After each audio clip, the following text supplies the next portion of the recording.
Thank you for tuning in to our video about Javelin training theory. Presenting this video is Olivia, Jamie and Ashley, and we are going to demonstrate how we implemented a theory-driven practice to the javelin throw while utilising a constraints-led approach. We hope you enjoy. Sports biomechanics is a science that examines the internal and external forces acting on the human body and the effects produced by these forces. Some sports biomechanics are used in numerous ways to improve an athlete's ability, some of which include correcting or optimizing techniques, changing or modifying equipment, or implementing skills learned in a training to the game. Biomechanics can be beneficial for all types of athletes, from the beginner to the professional.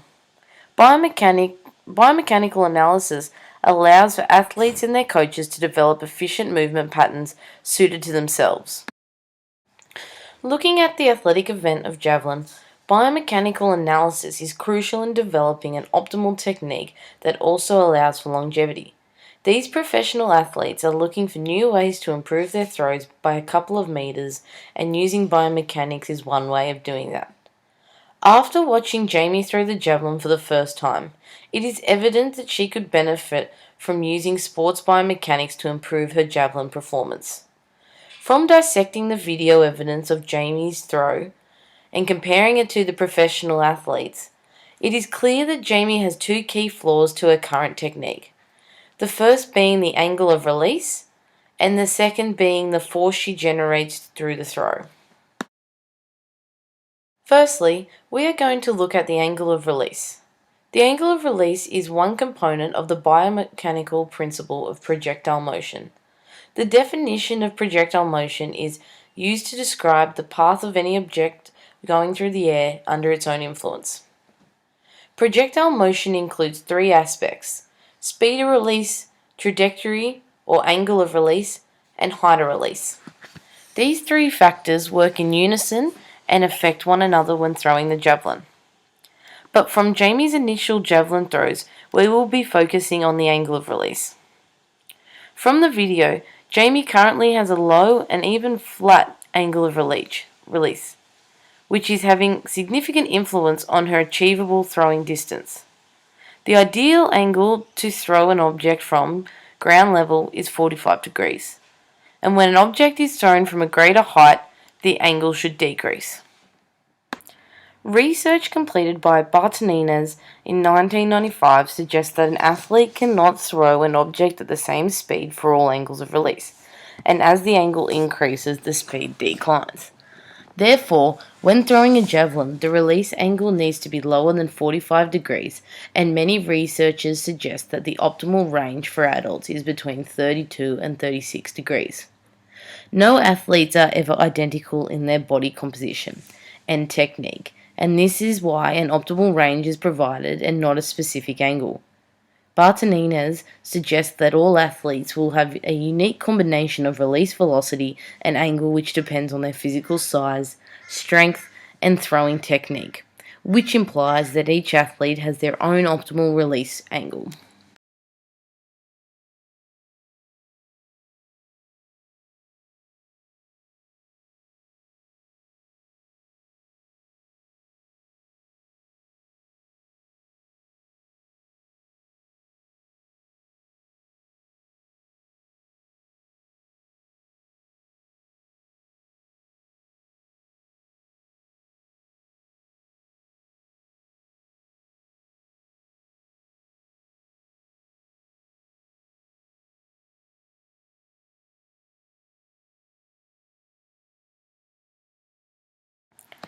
Sequential force looks at Newton's second law that implies the greater the force applied to the javelin, the greater the acceleration.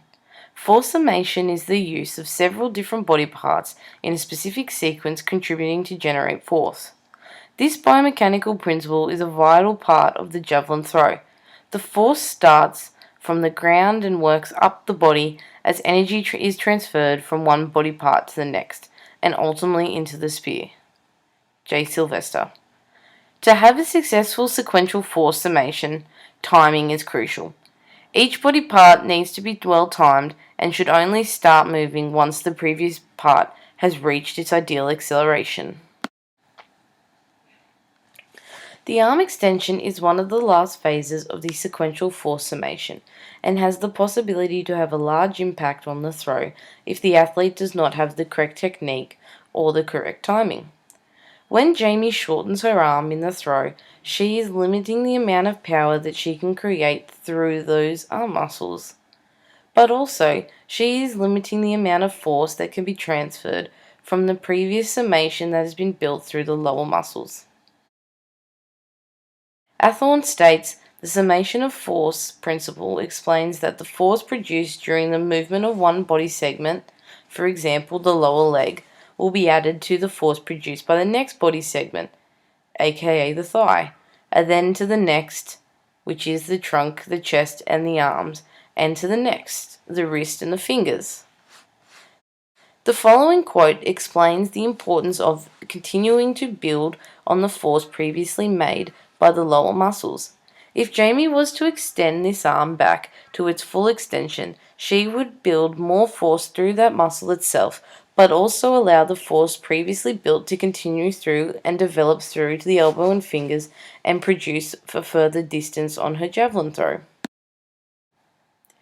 To fix these two biomechanical problems, we have derived two constraints-based activities that will help develop her technique and improve her javelin throw.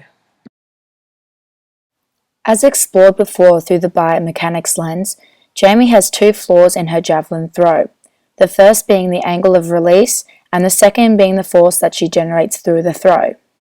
Together we have developed a constraint that will aim to improve mainly the generation of force Jamie is creating, as well as improving her lead up, rotation, and then the overall distance and flight of the javelin.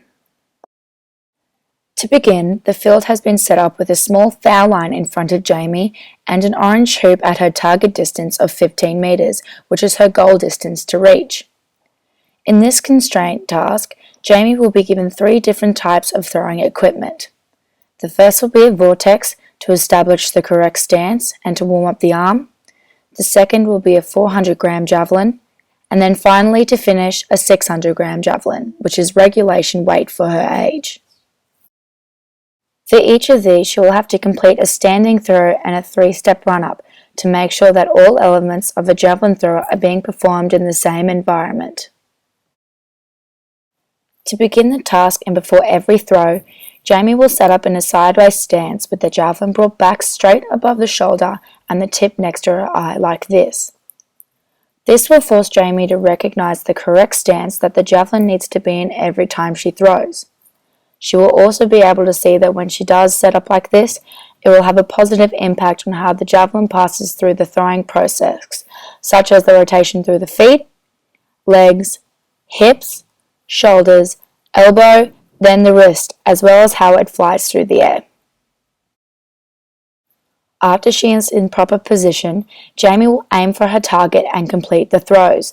The purpose of the orange target is to force Jamie to aim for something rather than just to release. As you can see here, by bringing her arm back the full length and allowing that extra space to swing it through, she is able to generate more force through the body as she moves through the throw, as we explained earlier.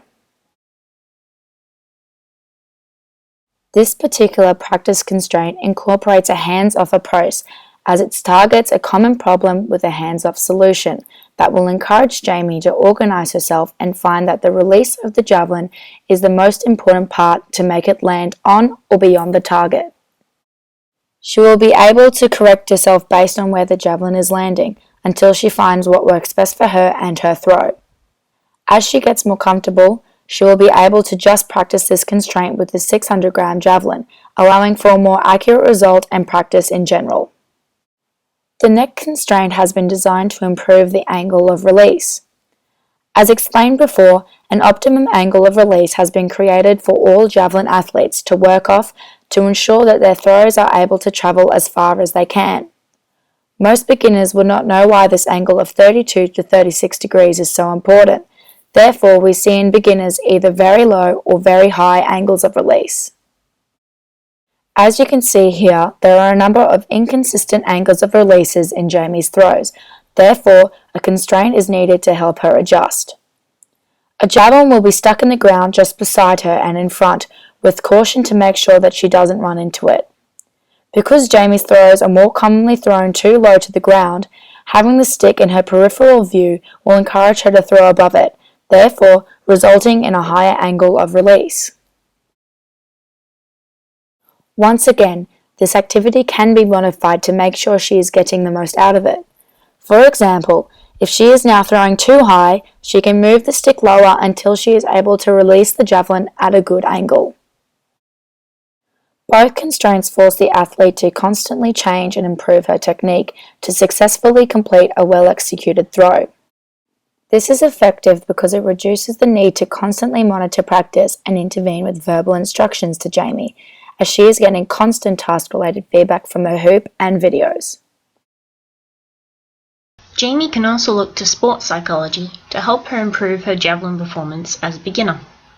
She's decided to make a SMART task-orientated goal and concentrate on an external focus of attention so she stops overanalyzing her throw and stressing herself out. Goal setting can be very useful as it can encourage an individual to work harder by enhancing their persistence, focusing their attention, and allowing them to overcome setbacks more easily. Task-orientated or progress goals focus on learning and improving on a consistent basis, rather than the end result. For example, a soccer player's goal might be to master 5 different moves to beat a defender within 2 months. In comparison, an ego-orientated or performance goal focuses on results produced, such as number of goals scored or games won. According to the official website of the Olympic movement, for any goal to be achieved, it must be designed to be SMART, whether in sport or in life in general. SMART stands for specific, clear and well-defined goals, measurable, precise amounts and dates so you can measure your degree of success, action-orientated, planning out what actions need to happen to achieve your goal, realistic, ensuring it's possible to achieve your goal without making it too easy, time-related, having a deadline, and lastly self-determined, relevant to you and because you want to make a change, not influenced by others. So Jamie's SMART task-orientated goal she created for herself is, because my throws are currently only going an average distance of 7 to 8 meters, my goal is that in 1 month's time I will double my average throwing distance to 14 to 15 meters. To achieve this goal, I will improve my technique through using various constraints, which get me to focus on an external focus of attention. This goal is definitely specific, double throwing distance, measurable, 14 to 15 meters, action-orientated, using task constraints and focusing on an external focus of attention, realistic, time-related, 1 month, and self-determined. Good job, Jamie. So why use an external focus of attention? Well, it frees Jamie from concentrating too much on the actual movement, the internal focus, and allows her to focus more on the effects of the movement, the external focus, overcoming what is often referred to as analysis paralysis. In the constraints Jamie's chosen to help her improve her technique, she uses a hoop on the ground and a javelin stuck vertically in the ground. In the hoop constraint, Jamie would start with the javelin arm behind her in a straight line with her shoulders and point with her other arm at the target. By focusing on reaching that target, she doesn't worry so much about those internal focuses. In the javelin stuck in the ground constraint, Jamie would start with the javelin arm behind her in a straight line with her shoulders, and this time focus on throwing over the javelin. This way, without having to think about her angle of release, the internal focus, she's just focusing on that external height. That external focus is also a great standard to tell if Jamie is improving by looking at how close to the target she is getting.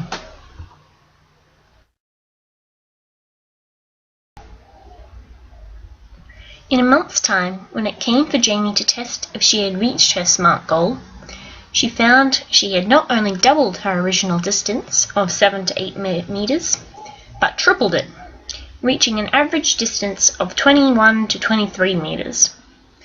Therefore, by having a SMART, task-oriented goal, and concentrating on external focus of attention in her constraints, Jamie has greatly improved her javelin performance as a beginner. Originally, Jamie started as a normal beginner by just throwing the javelin how she felt most comfortable. But since those original throws, Jamie has implemented several different techniques to improve her performance and make herself an improved javelin thrower. Jamie first looked at how the sports biomechanics was able to help her develop technique in order to throw her javelin further distances. Jamie looked at the principles of summation of force and projectile motion, more specifically, her angle of release, and suggested that these were two crucial weaknesses in her current throwing style.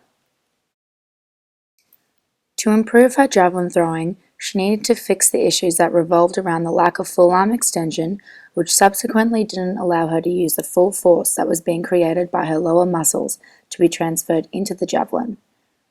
Not only this, but she was also needing to improve her flat angle of release to make sure that the projectile was given more efficient trajectory start point so it flew further in the air with less resistance. To overcome these issues, both constraints were aimed at training Jamie to release the javelin at an optimum angle and with great technique. Jamie saw that both constraints improved her performance incredibly, as highlighted before. Lastly, Jamie didn't just have a problem with her technique, she was not using any sports psychology techniques to improve her performance. Sports psychology is a vital tool to improve any athlete's performance, and two techniques were used to improve Jamie's.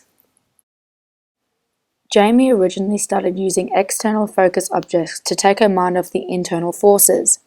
The external focus objects relieved Jamie of overthinking about the technical issues, and she didn't fall victim to analysis paralysis. In conjunction with this, she also created a SMART goal which was focused around improving her overall throwing distance. The SMART goal allowed Jamie to focus and learn on a constant basis and not just worry about her end result. Overall, Jamie was able to triple her javelin throwing distance in a short period of time with the use of biomechanical principles, constraint-based tasks, and sports psychology techniques. If she was to continue to use these techniques to improve her throws, who knows what the distance she could reach.